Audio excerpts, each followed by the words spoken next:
Right to Smile is a grassroots non-profit organization registered with the Voluntary Commissioner in Malta. Our belief is that every child in the world has the right to smile. We are a community of people working for the well-being of our society, especially young people and children. The project in the community of Olasiti was our first project. Started in 2012 together with our partners, Makop. We have worked with the community to provide them with their basic needs.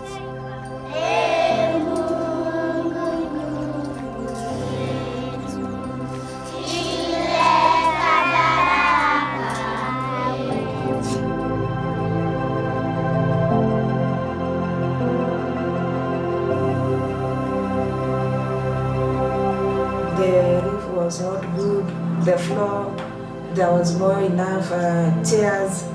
I can say the school was not in good condition. So they first polished the school, they renovated it, and the school became alive.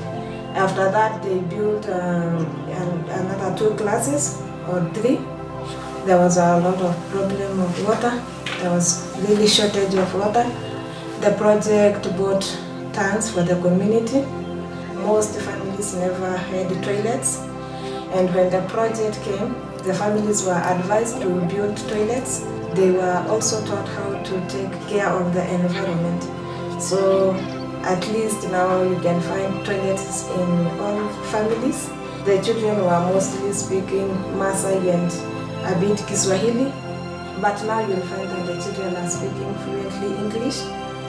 They can speak even some words from Maltese, so you'll see that at least the children are improving from English. They can also understand English. In this community, people used to cook with firewood, so you find that in kitchens there are a lot of smoke, and the project bought chimneys for families. So now when you come to my kitchen, you'll find a chimney. So I don't have a lot of smoke in my kitchen.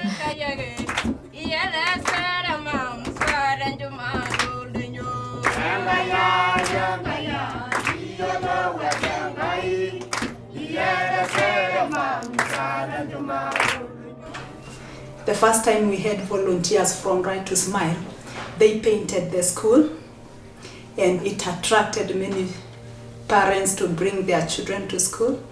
We didn't have water in the school, and through the volunteers we received water. The children used to come to the school till they go home without water. The children have their meals in school.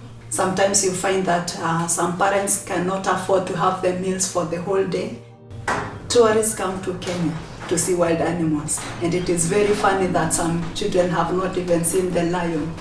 But now when they go for the trips, you find it's educational to them. The best trip is when we went to the animal orphanage. Let me say that was the best trip for me, and also for the children. My first time to go to the trip, I used to see just lions maybe in the films and in the books.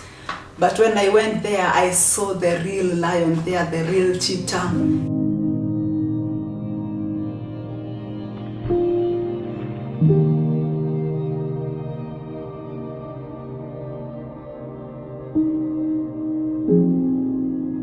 We received the books from Right to Smile. So that is a great benefit. Now the government has taken the school as the government school. And we are not getting the funds from the government. I written a letter to the government, but they have not responded up to this far.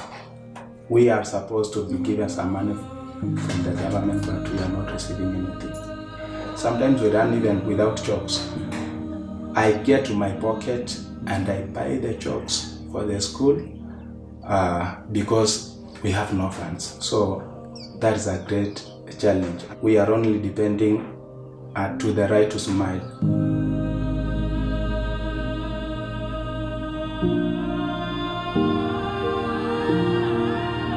Now, as the project goes into the second phase, we are focusing on making the community more self-sustainable.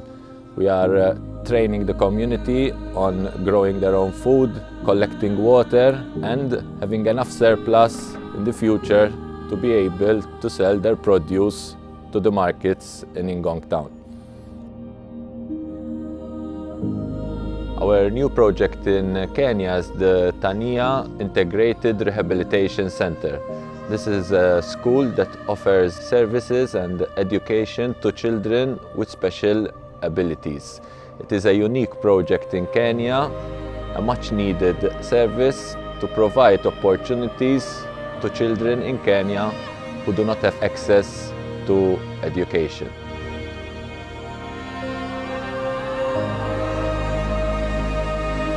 Tania started its doors in the year 2000, and did we know we were starting up a school because we began first by supporting one Maasai girl who was not going to school. And as the years continued, we kept on increasing the number of the children that we were supporting as a family. At the moment, we are taking care of 165 children in different categories. We have 5 categories of children in the center. That is the hearing impaired children, mentally challenged children, physically challenged. Then we have children who may not be having any handicapping conditions, but they are in this center because they come from dysfunctional families. Then the last group, we have children who may not also be having any handicapping conditions. They are here because they do not have parents or they are orphans. Some of them began here as young girls, and at the moment several of them have graduated from the university and they are now out either working in having their own businesses or working for companies. We also have other children who may not be able to go to the university, and they are able to go out in the community and earn a living through the skill that they have learned, especially on beadwork and those who are doing farming.